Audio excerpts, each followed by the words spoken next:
This is Command Post, a series of discussions about military matters from Time and the Center for a New American Security.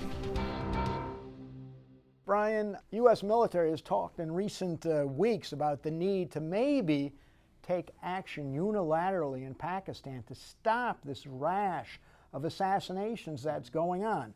Is that a real threat? And if so, how do you think it would unfold? I think it's a very real threat, and I'm interested to see what reaction this elicits from the Pakistanis. U.S.-Pakistan relations have, I think, hit an all-time low, and it's not only the consequence of the Osama bin Laden raid and Abbottabad. Before that, there have been many fights about Pakistani support not only for the Haqqani network, but Lashkar-e-Taiba and a number of other terrorist organizations. You add to it the fact that Pakistan has nearly doubled its nuclear arsenal in the last 5 years.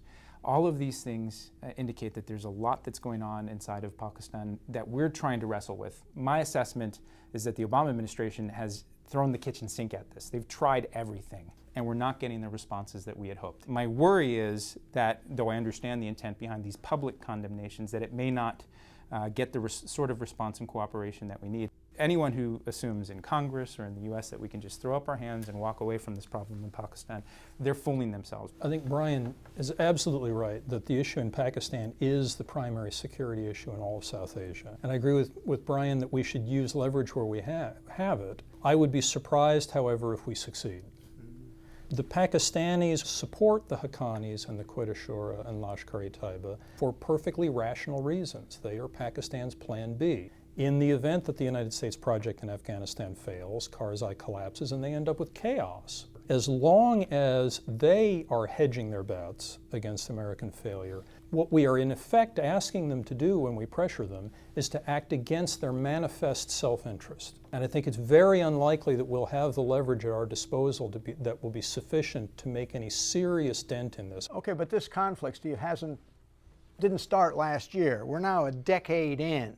I mean, is it fair, is it wrong to suggest that we've been played for suckers? They've taken all of our aid, all of our military training, yet they're still dealing a double game with the Haqqani network and others. Sophisticated American officials have known all along that that's what's going on. I mean, if sucker implies that we didn't know we were being taken, I think we know we're being taken. No, but once you get the chairman of the Joint Chiefs going public and saying this was done with the connivance of ISI and the Pakistani army, after he's been buddying up to General Kayani for so long.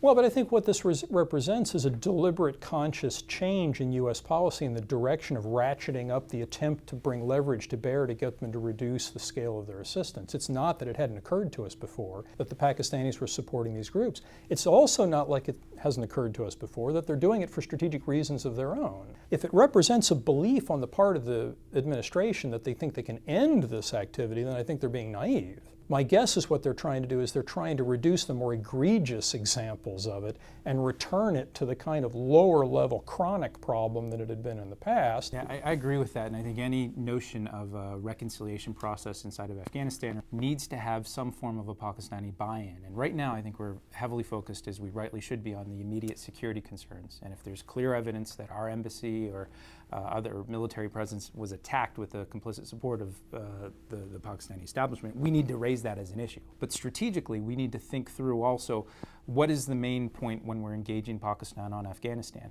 Quite often over the last 2.5 years, it has been messages such as go into North Waziristan with your troops, take out the Haqqani network. And I think the only thing that's sustainable, given our stakes and given the Pakistanis' interests, is a much more inclusive process.